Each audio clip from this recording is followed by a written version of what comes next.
And we're live. Welcome back to On the King's Dime. It is what night is it? I don't even know what night it is. Monday night, the 21st of February. Finally back after a month.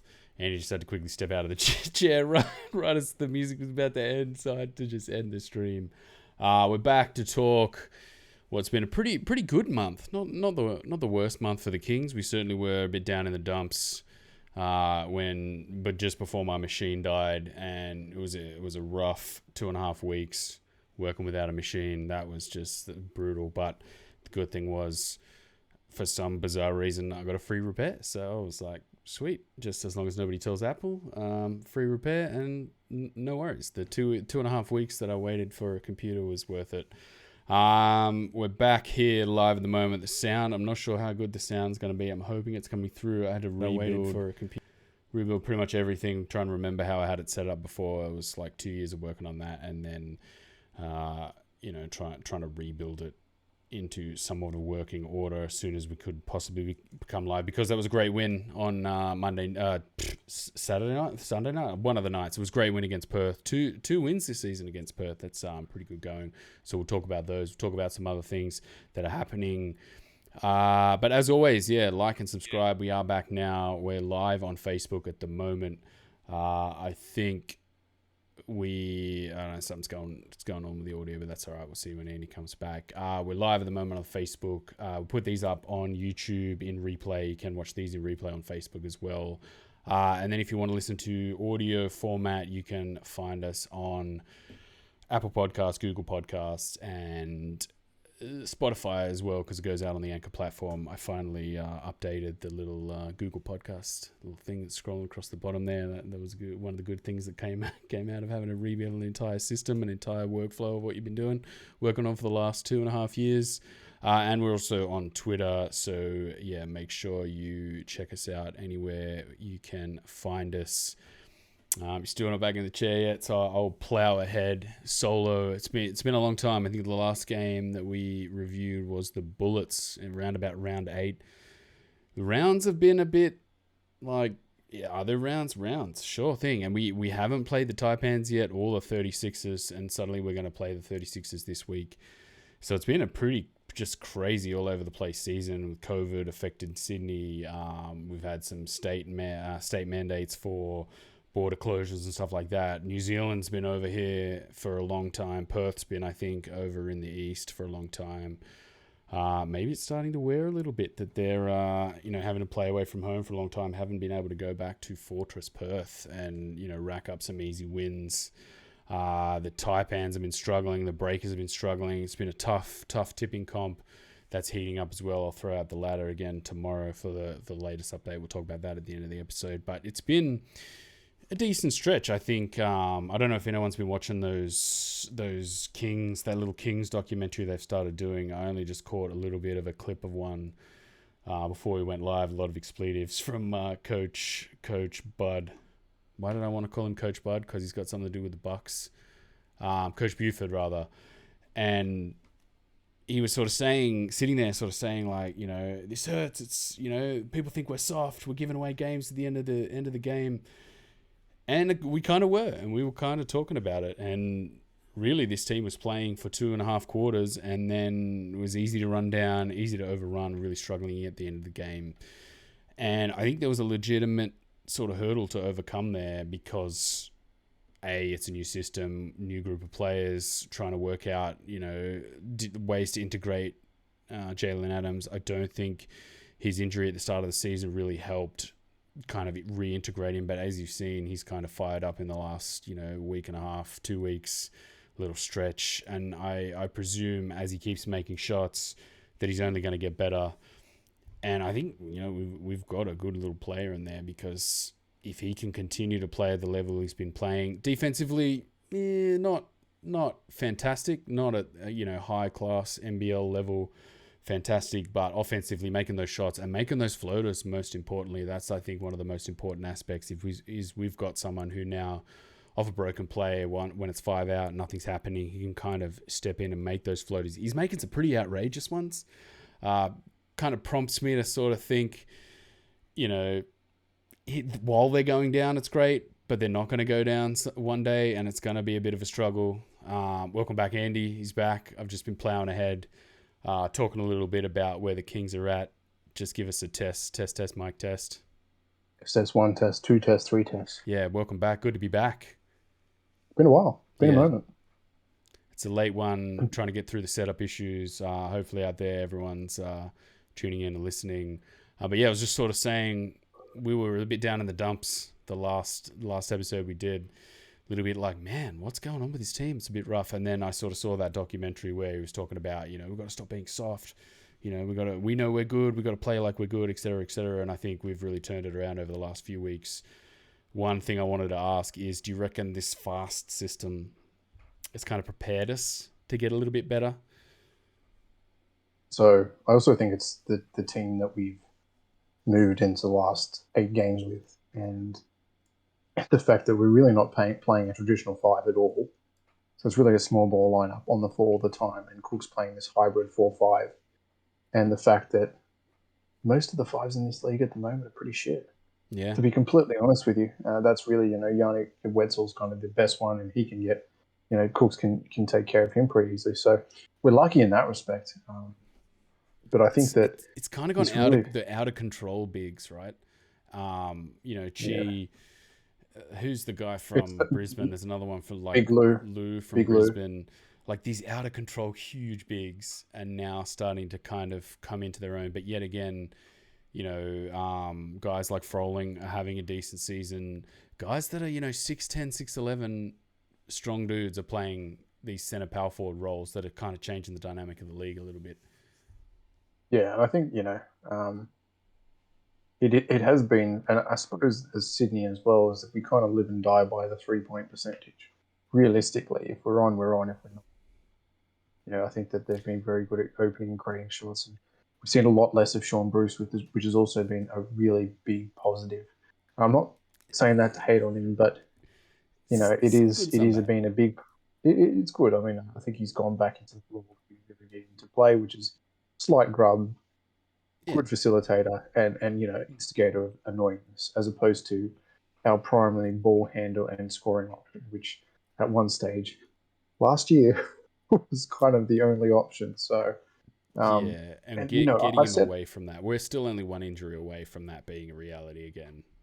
I think so. I think, with Bilali Bowles, it gives us a little bit more depth at that position. But I mean, you've got to realize Jalen Adams hasn't played for us 18 months. Like, he went from that season pre-COVID with the Wisconsin Herd to, a couple of games with Atlanta to the Kings. We knew, I knew he was good. I knew he was good. But he just hadn't had match fitness. He wasn't match fit. And I think the utilization of him, he's such a three-dimensional player. It's, you look at the point guards we'd have over the years and, one-dimensional, 1.5-dimensional. Maybe Casper was kind of two-dimensional, could get to the rack and, shoot threes in his heyday, but was, on the downward decline. Whereas Jalen Adams just is amazing all around the basket.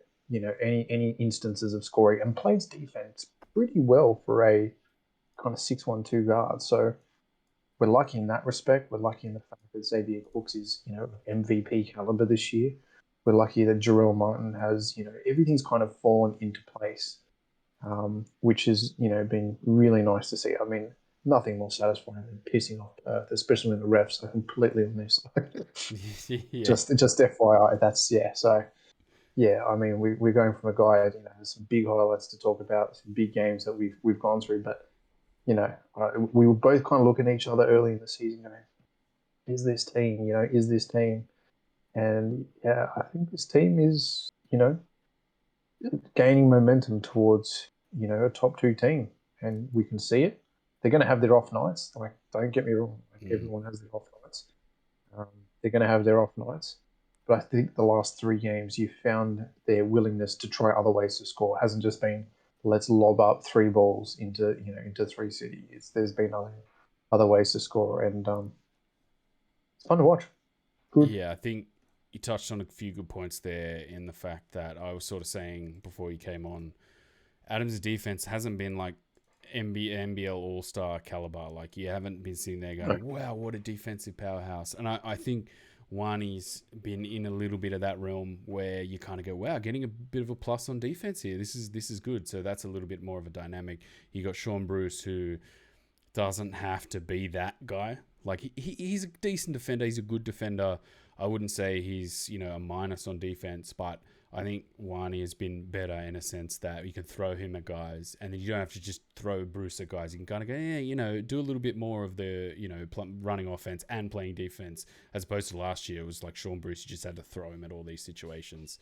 And then Jalen Adams, he's making these shots, right? That are just shots where you're just like, ooh, that's ugly. Whoa, it went down. Like 13-foot running off a 1 foot in traffic floater. Sure. Okay. And then he'll make 2 or 3 of those, and you kind of, they're not great shots. You kind of sitting there going, ooh, okay, yep, sure. But momentum killers for the opposition. And I think we haven't really had that, man. Like, we've tried to have guys create shots around the basket, the Newley types finishing, kick it around the rim, but we haven't really had Adams dives, Cooks dives, and then suddenly, like, where the defense go? Where's the opposition go? It's like, well, Adams is going to hit a foul line floater, or he can just play make, give it to Cooks, who can go up off of 2 feet. He's got a nice little drop step game, and the mix of offense is really important, because at the start of the season, where we were just looking at it going,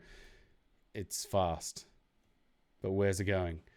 And I think now we're starting to see, like, playing fast actually kind of helped this team, because now in these situations where they need to get in the break, they need to speed it up. Those parts are working. Like, it's not like the shots are going down, and like you said, there's going to be periods I still feel like, it's great when the shots are going down, but when they're not going down, it's going to be like really bad, and we're going to lose games because it's like the shots didn't go down, boys. But at least kind of there's some momentum, and this pace, this system is actually starting to augment what we're trying to do on the basketball court. And yeah, Cooks is just at a level now where it's like probably He's a 3-point shot away, a consistent 3-point shot away from NBA level. He's kind of like where Landau was at. Landau maybe not as a defensive, but he's defensively, he's an absolute behemoth, and he can defend one-on-one across a number of positions, which is important in the NBA. And he has amazing scoring footwork around the rim too, man. Like, it's like Jayshawn Tate level of just, I'm going to pick this up, do some crazy spin move, and lay it in. And loves to get into it too, right? Keeps trying, never gives in, never backs down, and that's huge, been hugely important. And yeah, it is Tate. Yeah. Like, doesn't have the same, same around the ring cleanup Chubb game as Tate, but at the same time, like, he's just relentless, just keeps going and going and going, and you can just throw him at all these situations, and it's been really good to watch over the last couple of weeks. It was there was I don't think our worry was unfounded, sort of in the sort of first quarter of the season. Because there were times where you were just like, oh, I don't know what this is really. But I think the speeds kind of helped us get to a level where if we're starting to make shots, then we definitely can be a threat. I don't think we have the fundamental level of like a Melbourne or Perth yet. Well, that's it. It's not a well-oiled franchise in terms of a dynastical franchise. It seems like Southeast Melbourne's they're probably the only ones you look at from like a newer team perspective. That's a well-oiled franchise. You know what you're getting. Sometimes it's not, the best, but you know what you're getting year in, year out. You're getting consistency of plays. They come in, they come out, and there's just a little core of players that Sydney I've never found in the, for 4 seasons or 5 seasons we've been doing this. It's never felt like from year to year there's a well-oiled dynasty, there's a well-oiled core that, kind of to build around. It's always just like, well, we don't know what we're getting this year. We don't know. With Perth, you know exactly what you're getting every year. With Melbourne, you know exactly what you're getting every year.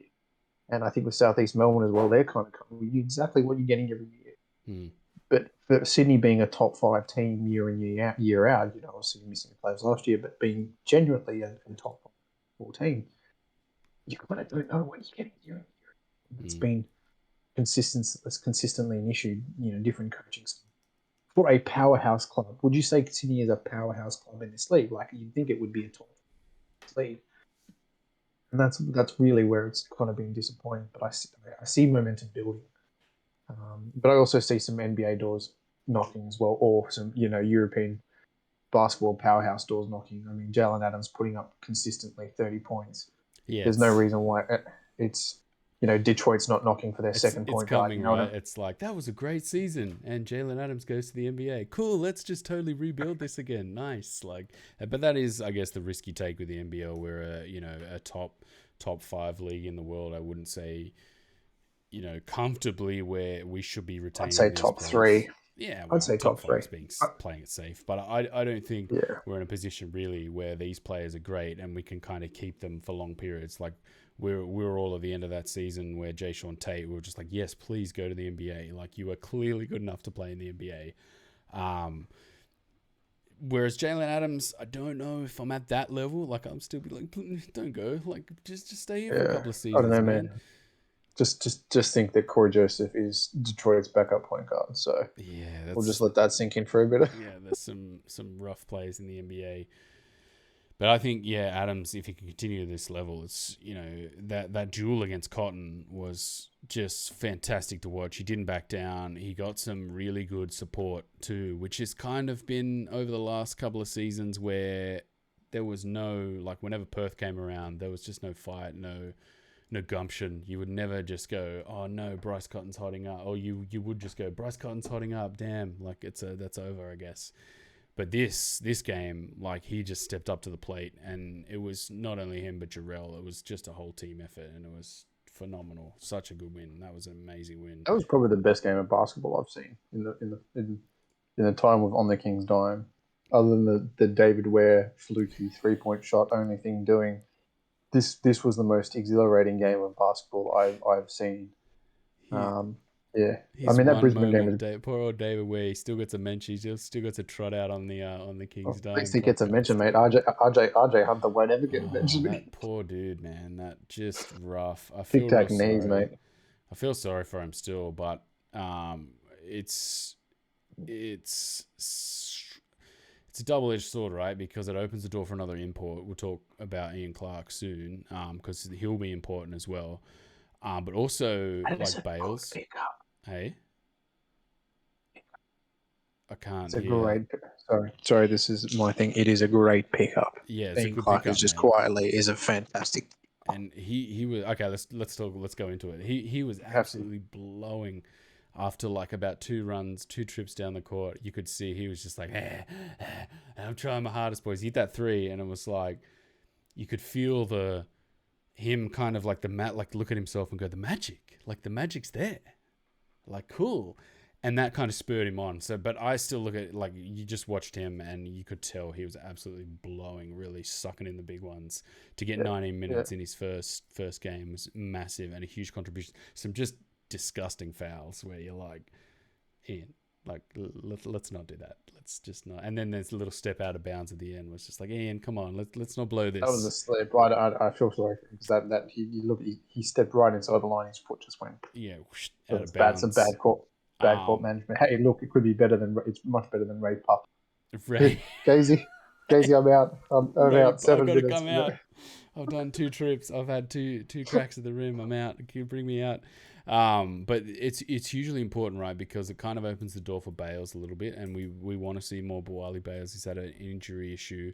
It kind of also opens the door for Wani to play a little bit more. Wani's just struggling offensively at the moment, and that's kind of reverted to type, and he's gone back to playing the defense and being that defensive impact player. And that's important, right? Because if you're struggling to score the ball, relying on your defense is another way to, get more minutes. And, if he finds his offense again, that's even better, right? But we can rely on his defense.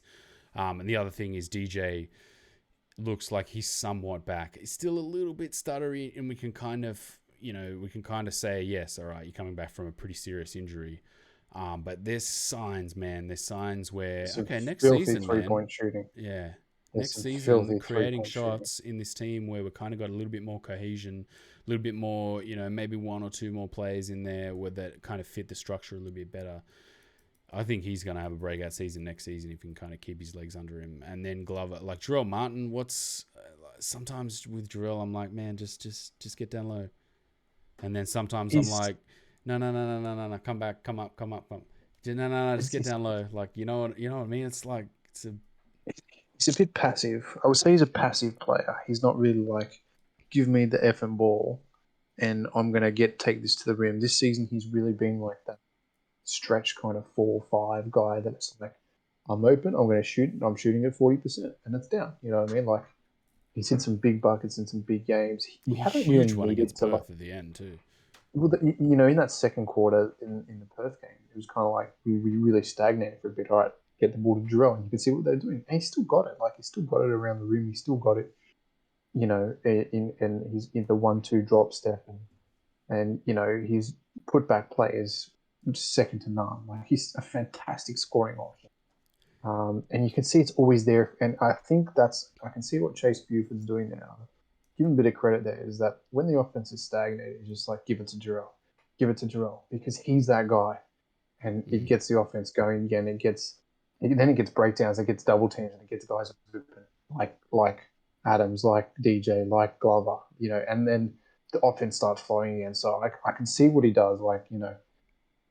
Buford has made a lot of corrections in the last 8 games, and you can see where he's driving this team. And I didn't think he had that. I really didn't, but he does.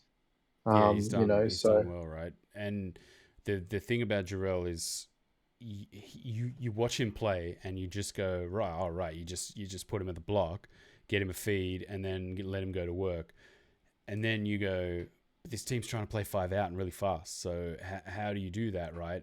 And I think, like, eventually, like, we're going to get, like, the connection where, now this team knows how to get it to Jarrell in the post and then play quick transition and run 5 out and actually shoot the ball well.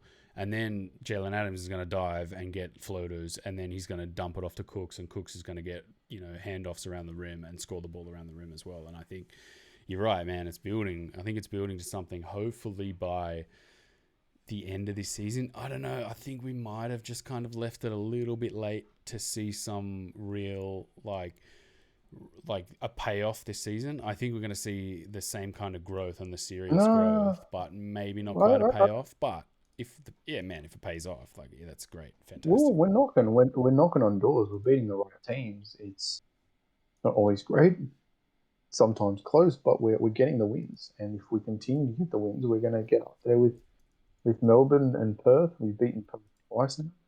That's always the good thing. If you beat Perth regularly in the regular season, you've got some postseason hopes going there. And I like this team. I like the pieces that are in. I don't think any pieces need to come back. But if we've got depth, if people go down, that's great.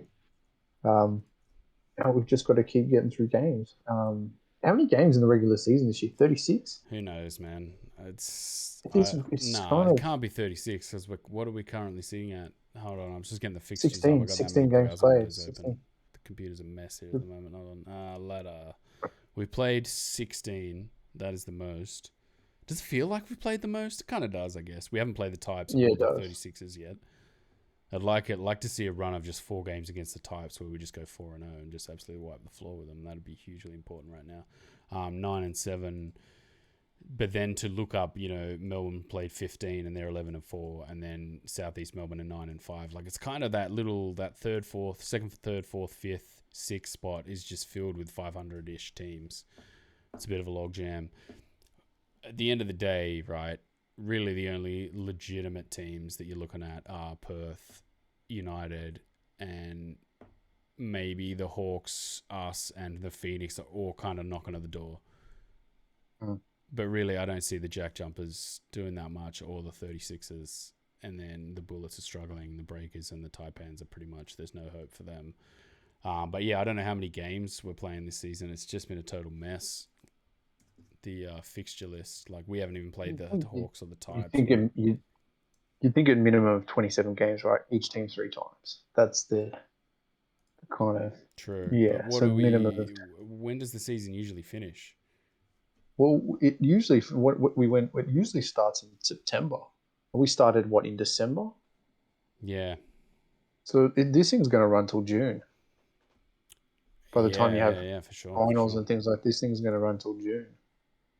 So I think we've got another 10 weeks of solid games. That's another 15 games. You're looking at probably 31, 32 games for the season. I think it's going to be important for us after that pretty poor start. If we can kind of get some open space, get up to around, 65% win percentage, really up there and cement that 4th place spot. Because I think last season, we really should have made the finals. Like, we kind of just shot ourselves in the foot, capitulated, fell over, and then it was like, oh, okay, That we was the almost injuries. made it, you know. And yeah, there's reasons behind that, injuries, etc., etc. Right. But a team of this caliber with no injuries, I feel like if they're in that same position this year, they handsomely walk into that final spot and just go, you know, shove everyone aside. No, we're taking that final spot, which I think at the moment, the way we're playing, we kind of deserve. Like, and to do that, I think we're gonna have to put this start to the season that was a bit rocky behind us. I think we were like 3-7 at one point, or 3-5 at one point, or something like that. And now we've gone on like a decent run, or 3-4 or something pretty poor. 7 out of the last 8. I think the last time we lost was the Jack Jumpers. So. Yeah, and I think the longer the season goes on, we're going to extend that ability and the range to get that season back on track. Just looking through on the King's Dime MVP, I've put in all my picks. I updated all of that, and then I guess you and I can just work on that offline, and then we'll give an update on the next episode of where that kind of thing is.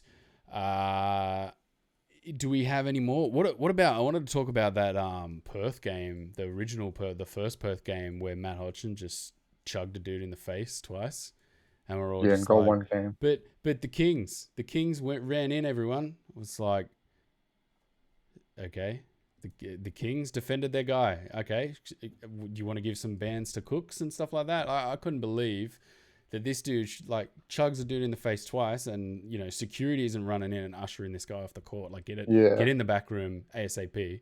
Predominantly young audience, and we're all just standing around, just being like, no. Let's just make sure that this guy actually hit a guy in the face twice. Like, let's just make sure, everyone. I just couldn't believe they went to the monitor. It was just like, what? And then the wash up of that was just like, he gets 1 game suspended, 3 games suspended sentence, whatever it was. It was just like, that's a joke, man. Like, why have we got dudes out here hitting other guys in the face twice, over a ref, and we're all just like, nah, whatever, man, let it under the rug. That's all good. Like, you come back, Hodgson. Yeah. I mean, admittedly, Hodgson hasn't been great for them, and they're probably a better team without him. But I was just, you know, the moment's over now because we won two good games against Perth. But at that time, man, I was just like, what an embarrassment for the league, man. Like, he's a bit of a sausage, the old Hodgson. I wonder what DJ said to him. I mean, look, does that matter though? Really, does that matter? Yeah, I think the first push in the face is like, you know, a bit of a get out of it. And I think that could have been, you know, an ejection, no game suspension. But the fact he went in for a second, you know you're going to get retaliation from other players if you continue down the anger. It's funny, you didn't actually see a lot of Perth guys coming up and get into it. It was, I think there might be some division in that, but yeah, they're just like, suspend that guy, please. 10 games, 10 games. Yeah, sweet. Scotty Morrison's probably like, yes, please, throw the book at him. But just why, like, rivalry aside, wider league ramifications. I looked at that and just went like, are we really letting the product kind of do this? Perth is a protected species. Perth is a protected species in this league. You've seen it for 10 years now. Like that was a poor showing, and like over the top of a ref trying to hold dudes back, and then the whole outcome of that being like, let's try and throw mud at the Kings. It's like, what are you talking about? If that was me, like, I would have been swinging at him, like, and be like, whatever, like, suspend me too. Like, I'm defending my guy who just got like hit in the face twice. You know what I mean?